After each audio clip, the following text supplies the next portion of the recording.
ভাবুন, এক সকালে ঘুম থেকে উঠে আপনি মোবাইল হাতে নিলেন। নিউজ ফিডে লাল রঙের ব্রেকিং ব্যানার, মধ্যপ্রাচ্যে বড় আকারের হামলা। কয়েক ঘন্টার মধ্যে আন্তর্জাতিক সংবাদ মাধ্যমগুলো জানাচ্ছে পরিস্থিতি দ্রুত নিয়ন্ত্রণের বাইরে চলে যাচ্ছে। আপনি হয়তো ভাবলেন, এসব তো অনেক দূরের দেশ, হাজার হাজার কিলোমিটার দূরে। কিন্তু কয়েকদিন পরই যখন বাজারে গিয়ে দেখলেন সয়াবিন তেলের দাম আবার বেড়েছে, ডিজেলের দাম বাড়ার গুঞ্জন, ডলারের রেট অস্বাভাবিকভাবে ওঠানামা করছে, তখন হঠাৎ বুঝতে পারলেন ওই দূরের যুদ্ধ আসলে আপনার ঘরের ভেতর ঢুকে পড়েছে। মধ্যপ্রাচ্য পৃথিবীর শক্তির কেন্দ্রগুলোর একটি, শুধু ধর্মীয় বা রাজনৈতিক কারণে নয়, অর্থনৈতিক কারণেও। পৃথিবীর যে জ্বালানির ওপর আধুনিক সভ্যতা দাঁড়িয়ে আছে, তেল, তার বড় অংশ আসে এই অঞ্চল থেকে। প্রতিদিন অসংখ্য তেলবাহী জাহাজ একটি সরু সমুদ্র পথ দিয়ে যাতায়াত করে। এই পথ যদি একদিনের জন্যও ঝুঁকির মধ্যে পড়ে, বিশ্ববাজার কেঁপে ওঠে, দাম বাড়ে, শেয়ার বাজার অস্থির হয়, বিনিয়োগকারীরা নিরাপদ আশ্রয় খোঁজে। আর এই ঢেউ ধীরে ধীরে ছড়িয়ে পড়ে উন্নয়নশীল দেশগুলোর দিকে, যারা আমদানির ওপর নির্ভরশীল। বাংলাদেশ এমনই একটি দেশ যার শিল্প, পরিবহন, বিদ্যুৎ সবকিছু অনেকটাই নির্ভর করে আমদানি করা জ্বালানির ওপর। যদি বিশ্ববাজারে হঠাৎ তেলের দাম ব্যারেল প্রতি 20 বা 30 ডলার বেড়ে যায়, তাহলে প্রথম ধাক্কাটা পড়ে সরকারের আমদানি ব্যয়ের ওপর।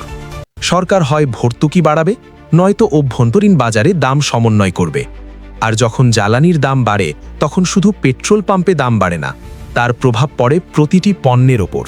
ট্রাক ভাড়া বাড়ে, নিত্য প্রয়োজনীয় জিনিসের পরিবহন খরচ বাড়ে, কৃষি পণ্যের দাম বাড়ে, এমনকি নির্মাণ খরচও বেড়ে যায়। ধরুন, একটি সবজির ট্রাক গ্রাম থেকে শহরে আসছে, সেই ট্রাকের ডিজেল খরচ যদি বেড়ে যায়, পরিবহনকারী তার ভাড়া বাড়াবে, বাজারে বিক্রেতা সেই বাড়তি খরচ পণ্যের দামে যোগ করবে।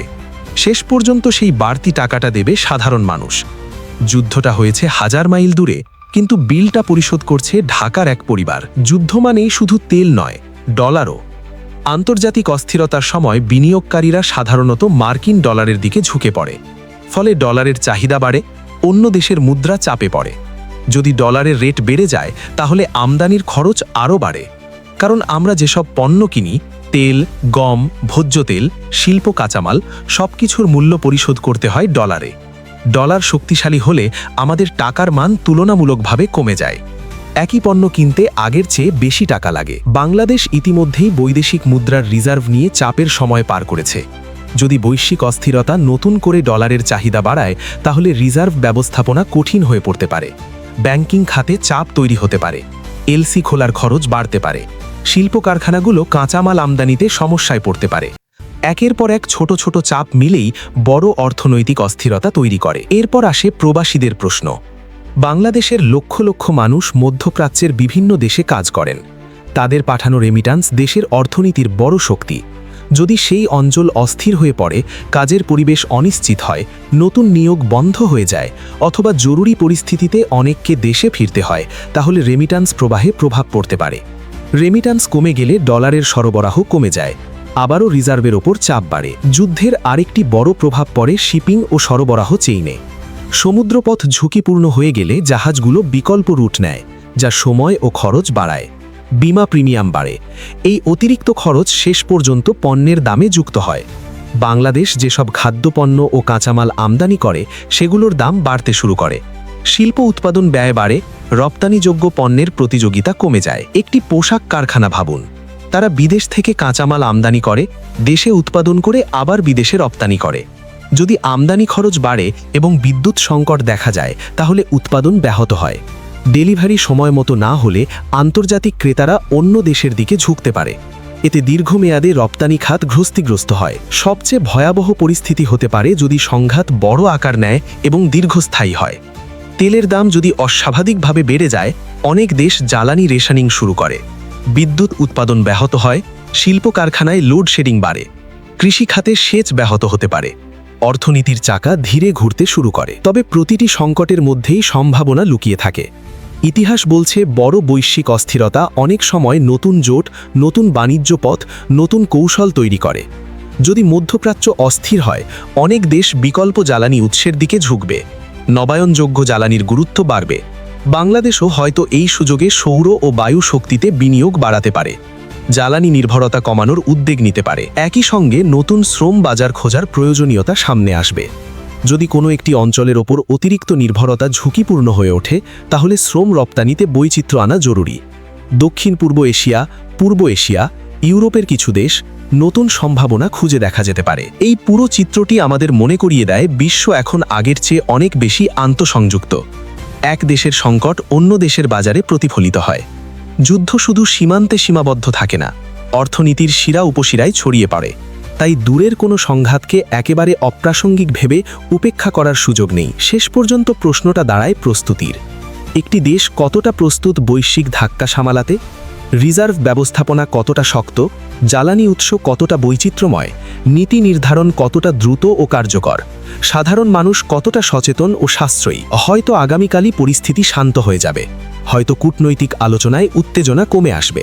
কিন্তু যদি না আসে, যদি অস্থিরতা দীর্ঘস্থায়ী হয়, তখন আমাদের অর্থনীতি, বাজার, পরিবার সবকিছুই সেই প্রভাব অনুভব করবে। এই কারণেই মধ্যপ্রাচ্যের যে কোনো বড় সংঘাত শুধু আন্তর্জাতিক রাজনীতির খবর নয়, এটা আমাদের দৈনন্দিন জীবনের সম্ভাব্য গল্প।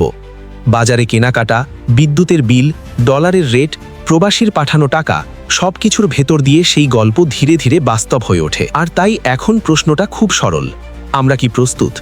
আমাদের নীতি, আমাদের অর্থনীতি, আমাদের ব্যক্তিগত সঞ্চয় সবকিছু কি এমন এক পৃথিবীর জন্য তৈরি যেখানে 1000 মাইল দূরের একটি মিসাইল আমাদের ঘরের হিসেব বদলে দিতে পারে? এই প্রশ্নের উত্তর হয়তো সময়ই দেবে, কিন্তু সচেতনতা আর প্রস্তুতি এই দুই জিনিসই পারে বড় ধাক্কাকে সামাল দিতে। বৈশ্বিক রাজনীতির অস্থিরতার মাঝেও যদি আমরা হিসেব করে এগোই, ঝুঁকি কমাতে পারি, বিকল্প ভাবতে পারি, তাহলে দূরের যুদ্ধ আমাদের ভবিষ্যৎ নির্ধারণ করতে পারবে না। আপনি কি মনে করেন, যদি এমন পরিস্থিতি তৈরি হয়, বাংলাদেশের সবচেয়ে বড় চ্যালেঞ্জ কোনটা হবে? তেলের দাম, ডলার নাকি রেমিট্যান্স?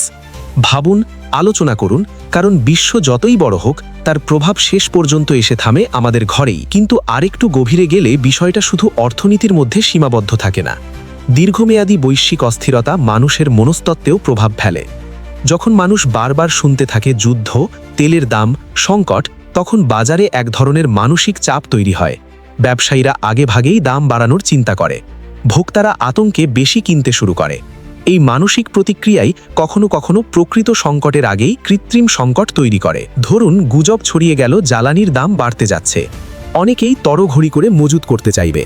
বাজারে সাময়িক ঘাটতি তৈরি হবে। তখন দাম বাড়ার প্রক্রিয়া আরও দ্রুত হবে। অর্থাৎ যুদ্ধের সরাসরি প্রভাবের পাশাপাশি মানুষের প্রতিক্রিয়াও পরিস্থিতিকে জটিল করে তুলতে পারে। আবার বৈশ্বিক রাজনীতির দিক থেকেও বড় পরিবর্তন আসতে পারে। যদি সংঘাত দীর্ঘস্থায়ী হয়, শক্তির ভারসাম্য বদলাতে শুরু করে। কোনো দেশ শক্তিশালী জোটে যুক্ত হয়, কেউ নিরপেক্ষ থাকার চেষ্টা করে, কেউ অর্থনৈতিক সুবিধা নেওয়ার কৌশল খোঁজে। বাংলাদেশও এই পরিবর্তিত বিশ্ব ব্যবস্থার অংশ। কূটনৈতিক ভারসাম্য রক্ষা করা, বাণিজ্যিক সম্পর্ক টিকিয়ে রাখা, নতুন অংশীদার খোঁজা, এসবই তখন গুরুত্বপূর্ণ হয়ে ওঠে। এখানে আরেকটি বাস্তবতা আছে। আমাদের দেশের বড় অবকাঠামো প্রকল্প, বিদ্যুৎ কেন্দ্র, শিল্প পার্ক, এসবের অনেকটাই বৈদেশিক ঋণ ও আমদানি নির্ভর যন্ত্রপাতির ওপর দাঁড়িয়ে আছে। যদি ডলারের মূল্য বৃদ্ধি বা বৈশ্বিক সুদের হার বাড়ে, তাহলে ঋণ পরিশোধের চাপও বাড়তে পারে, বাজেট ঘাটতি বাড়তে পারে, উন্নয়ন প্রকল্পের গতি ধীর হতে পারে। অর্থাৎ যুদ্ধের ধাক্কা শুধু বর্তমান বাজারে নয়, ভবিষ্যৎ উন্নয়ন পরিকল্পনাতেও প্রভাব ফেলতে পারে।